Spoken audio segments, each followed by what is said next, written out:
In February 1995, the oldest merchant bank in Britain died in a single weekend.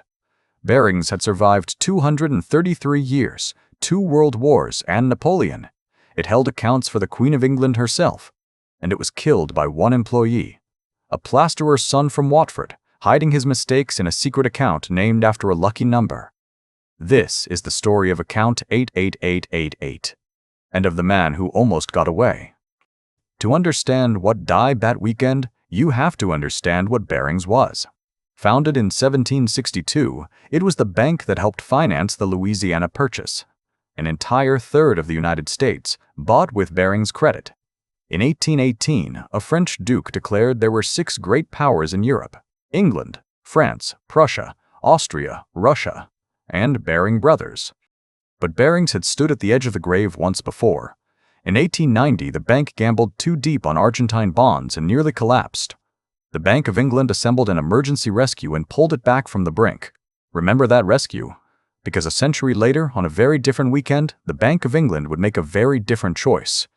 Nick Leeson was not born into this world of dukes and royal accounts. He grew up in a council house in Watford, the son of a plasterer. He failed his final mathematics exam and never went to university. But in the 1980s, the City of London was hungry, and he found work as a back-office clerk, settling trades, counting other people's money. Therefore, when Barings hired him in 1989, they hired him for the paperwork. And he was brilliant at it. Sent to Jakarta, he untangled £100 million of unreconciled trades that nobody else could fix. The bank took notice. In 1992, at just 25 years old, he was sent to Singapore to run the bank's new futures desk. But Barings made one decision in Singapore that would kill it. Leeson was put in charge of the trading floor, and of the back office that checked the trading floor. He executed the trades, and then he settled his own trades. He was the player, and he was the scorekeeper. Nobody was watching Nick Leeson except Nick Leeson. The secret began small. In the summer of 1992, a junior member of his team made a simple error, selling contracts instead of buying them. The mistake cost £20,000. Instead of reporting it, Leeson opened an error account to hide it, just for a few days. The account needed a number. 8 is the luckiest number in Chinese culture. He chose 5 of them. 888888.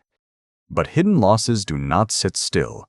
To win back the money, Leeson doubled the position. When it lost again, he doubled it again.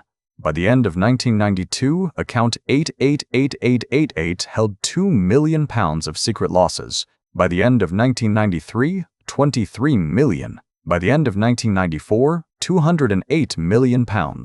Buried in an account London did not even know existed. And here is the part that should have been impossible. While the real losses grew, the fake profits made Leeson a star. In 1994, London believed his desk had earned almost £30 million, a huge share of the entire bank's profit. They paid him bonuses. They toasted him as a genius. The genius of Singapore. There were warnings. In 1994, an internal audit said plainly that one man should not run both the trading desk and the back office. The recommendation was ignored. He made too much money to question. In early 1995, the Singapore Exchange itself wrote letters asking about his margins. And still, London kept wiring him cash to cover his positions. In the final 2 months, they sent more than £700 million. Nobody asked exactly what it was for. So by January 1995, Nick Leeson was sitting on a bomb of more than 200 million hidden pounds. He needed one thing: a quiet market, a few calm months for prices to drift back his way. What he got instead, at 5,046 in the morning on January 17th, measured 6.9 on the Richter scale. His biggest bet that winter was a wager that the Japanese stock market would stay calm, not rise, not fall, just stay still. As long as the Nikkei index held steady, the money would flow in quietly. Then the earthquake hit Kobe. Buildings fell, fires burned for days, and more than 6,000 people died. Japan went into shock, and its stock market went with it. Within a week, the Nikkei had plunged, and Leeson's calm market bet tore open. A trader in that position has one sane move: stop, confess, contain the damage. Leeson did the opposite. He began buying Japanese stock futures in enormous quantities, more than 20,000 contracts, trying to hold up the entire Japanese market with one bank's money.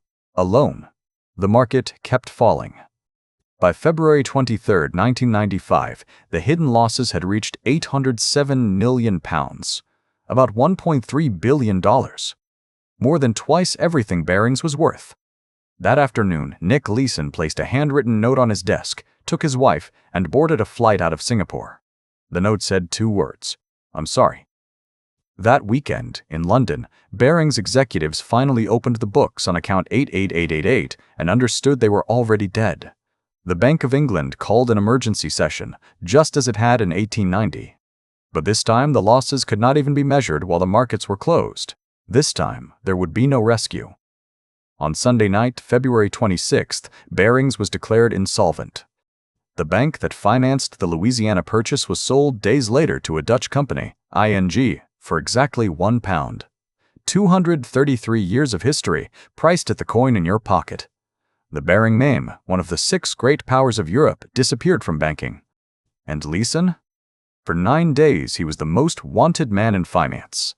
He surfaced in Kuala Lumpur, faxed the bank his sincere apologies for the predicament, and tried to fly home to England. He never made it. On March 2nd, police walked onto his plane in Frankfurt and led him away. Singapore sentenced him to 6.5 years in Changi prison. Here is the twist nobody expected. Prison did not end Nick Leeson. He survived colon cancer inside Changi, walked free in 1999, and discovered that the world will pay to hear this story from the man who lived it. He wrote a book. Hollywood filmed it. Today, the man who killed a 233-year-old bank is paid to stand on conference stages and explain how he did it. Because the truly frightening part is not what Leeson did. It is how easy the system made it. One man allowed to check his own work, hiding a small mistake that compounded in the dark. In 2008, a trader at a French bank lost $5 billion the same way. In 2011, it happened again in London. After every collapse, every bank says the same sentence: "It could never happen here." Account 8888 was opened to hide one £20,000 mistake for a few days.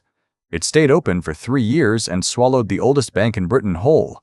Somewhere tonight, in some tower with one window still lit, a small loss is being quietly carried forward to tomorrow. Follow where money dies for the fortunes history tried to bury.